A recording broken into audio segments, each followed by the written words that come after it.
اس لیے آپ ایک ذمہ دار لیکن آدمی. میں اگر آ رہا میرے ساتھ ہوں. اور ہلال صاحب 5 آپ سے سات سوال مفتی پوچھنا ہوتے چاہ رہے ہیں. آپ نے تو بات اپنے کی موبائل جا فون سکتی. پہ میوزک کالر ٹیون کا کیا کیا یہ آپ نے ابھی تک نہیں بتایا, لیکن خیر وہ مہتوپورن سوال نہیں ہے, یہ مزاحیہ سوال ہے. لیکن ہلال صاحب آپ سے کچھ پوچھنا چاہ رہے ہیں. میں مکرم صاحب کو جانتا ہوں اور بہت عزت کرتا ہوں. بہت ایک چھوٹی سی بات, آپ نے بہت اچھی بات کہی. آپ نے بنا دیکھے اس فتوے کی مخالفت یا آپ اس کے سپورٹ میں کیسے آ گئے؟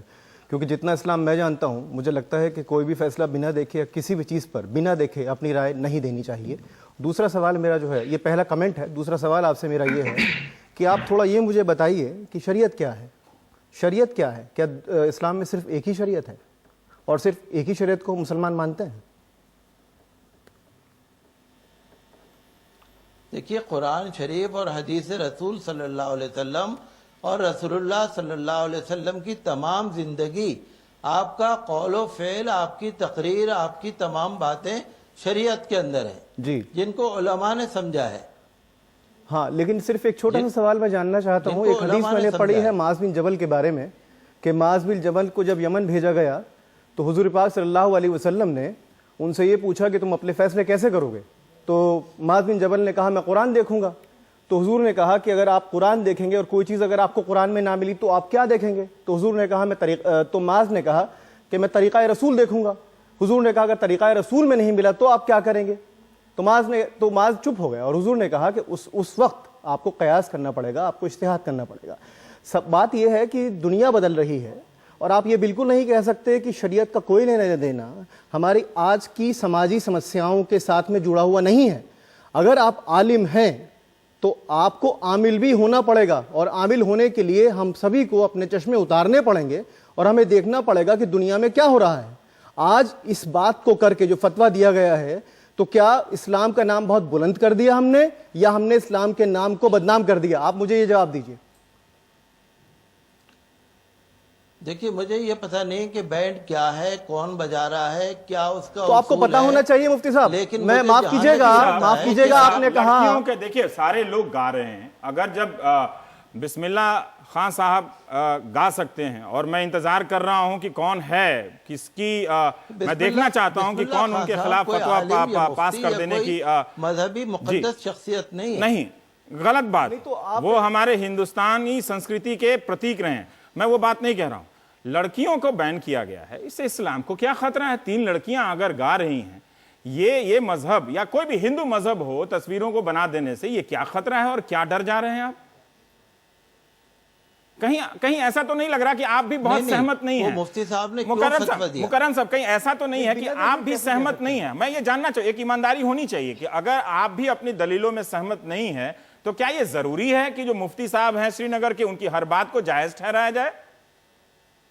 کیا یہ ضروری ہے کہ مفتی کا دیا گیا ہر فتویٰ ایک دوسرے مفتی کی نظر میں وہ مانیہ ہوتا ہے؟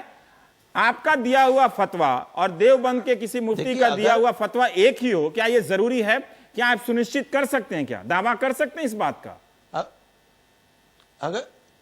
اگر کتاب و سنت کی روشنی میں ہے تو فتویٰ ایک ہی ہوگا, چاہے آپ کہیں سے بھی لے لیں.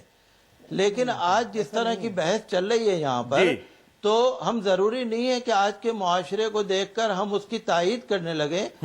بہرحال میں تو یہی کہوں گا, کتاب و سنت کی روشنی میں اس کو پھر ایک دفعہ دیکھ لیا جائے, اور جو میوزک اور بینڈ جو آج کل چل رہا ہے وہ حجت نہیں بن سکتا اسلام کے لیے, مسلمانوں کے لیے. اور بہرحال میں جو مذہبی چیز ہے اس کو میں نہیں سمجھتا. ظفر یاب صاحب, ٹھیک ہے, میں آپ سے جاننا چاہتا ہوں. ظفر یاب صاحب, ایک مفتی صاحب نے ایک بات کہی تھی اپنی بات میں, سازوں کو لے کر بات کہی تھی کہ آج کل گٹار ہے, پتہ نہیں کیا کیا ہے. تھوڑے آپ کی نظر سے ہی ایمانداری سے میں جاننا چاہتا ہوں, کیا اسلام کے وکاس میں, اس کے سفر میں کیا ساز نہیں تھے کیا؟ ٹھیک سے بولیے گا. میں آپ کو یہ بتا دوں کہ جی, میں پہلی بات آپ کو یہ بتا دوں کہ all India Muslim personal law board کا اس مسئلے سے کوئی تعلق نہیں. ہاں ٹھیک ہے, پر آپ جانے جاتے ہیں اس ناطے سے بھی آپ جانے جاتے ہیں. میری انفرادی رائے. ہاں ٹھیک ہے, ہاں ٹھیک ہے, لیکن یہ بورڈ کے ممبر کی حیثیت سے میں اس پر کوئی رائے نہیں دے سکتا. کوئی بات نہیں, میں دے رہا ہوں. مفتی صاحب سے بھی آپ نے جو باتیں پوچھی میں نے ان کو سنا. 2 باتیں الگ الگ ہیں میری رائے میں. ایک تو اسلامی شریعت کے مطابق کسی مفتی کا جواب دینا. مجھے نہیں پتا کہ مفتی بشیر الدین صاحب سے کیا سوال پوچھا گیا اور انہوں نے کیا جواب دیا. جو آپ نے میڈیا پہ میں نے سنا ہے وہ یہی سنا ہے کہ انہوں نے ان لڑکیوں کے ذریعے بینڈ کے بجانے پر اعتراض کیا یا ان کو منع کیا, اور کشمیر کے لوگوں نے اس کی تائید کی, کچھ لوگوں نے ان کی مخالفت کی. ہم ان کے اس کشمیر کے خاص حالات کے تحت کچھ نہیں کہہ رہے ہیں, وہاں پر ظاہر ہے کہ مسلمانوں کی اکثریت ہے, تو اس لیے کچھ لوگوں نے غلط قسم کی دھمکی دی, اس کا کوئی گنجائش, جس کی کوئی جواز اسلام میں نہیں. لہذا دھمکیوں کو آپ اسلام سے مت جوڑے بالکل. وہ جن لوگوں نے دی ہے غلط دی ہے. میں یہ سنگیت کے مسئلے پہ بات کر رہا ہوں, چھوڑیے وہ پولیس نپٹے گی ان سے, جن لوگوں نے دھمکی دی ہے وہ تھانہ دروگا کا کام ہے. میں یہ سنگیت کی بات کر رہا ہوں. سنگیت کے معاملے میں جی میں آپ کی سنگیت کی بات, میں نے آپ کی بات سنی ہے. سنگیت میں یہ کہنا میں سمجھتا ہوں کہ ٹوٹلی سنگیت کی اجازت اسلام میں نہیں ہے. یہ میری اپنی ذاتی رائے ہے کہ میں سمجھتا ہوں ایسا کہنا ممکن نہیں. سنگیت کی آپ نے مثال دی دف کی, بالکل صحیح, میں نے بھی سنا ہے, اور مفتی صاحب بھی میرا خیال سے اس سے انکار نہیں کر سکتے. اس کے بعد آپ نے مثال دی اجمیر شریف کی, نظام الدین اولیاء کی, اور ہندوستان کی سینکڑوں درگاہوں کی جہاں پر قوالی ہوتی ہے, اور وہ سنگیت کا ایک یقیناً پارٹ ہے. اس میں جو انسٹرومنٹ چوز ہوتے ہیں وہ الگ ہو سکتے ہیں. ٹھیک ہے. تو میں یہ اس بات سے تو آپ کی اتفاق کرتا ہوں کہ سنگیت کو ٹوٹلی کہہ دینا کہ صاحب کسی بھی طرح کا سنگیت ہو, وہ اسلام میں اس کی اجازت نہیں ہے. غالباً یہ میرے خیال سے, اگرچہ نہ میں مفتی ہوں, میں کوئی فتویٰ نہیں دے سکتا ہوں, لیکن میں اپنی ذاتی رائے کا یہ آپ سے اظہار کر رہا ہوں. چلیے, لیکن یہ مفتی صاحب کا فتویٰ وہ ایک بالکل الگ مسئلہ ہے. دیکھیے میں بہت سے فتوے آتے ہیں, اور ان کا سوال اگر میڈیا اس کو غیر ضروری سمجھ کر اس کو نظر انداز کر دے تو شاید یہ کنٹروورسی اتنی زیادہ وہ ٹھیک ہے, وہ نظر. India's #1 news app just got even better. Download NDTV's new app. Fully optimized for retina display. Full screen view. Faster response time. And Sudoku.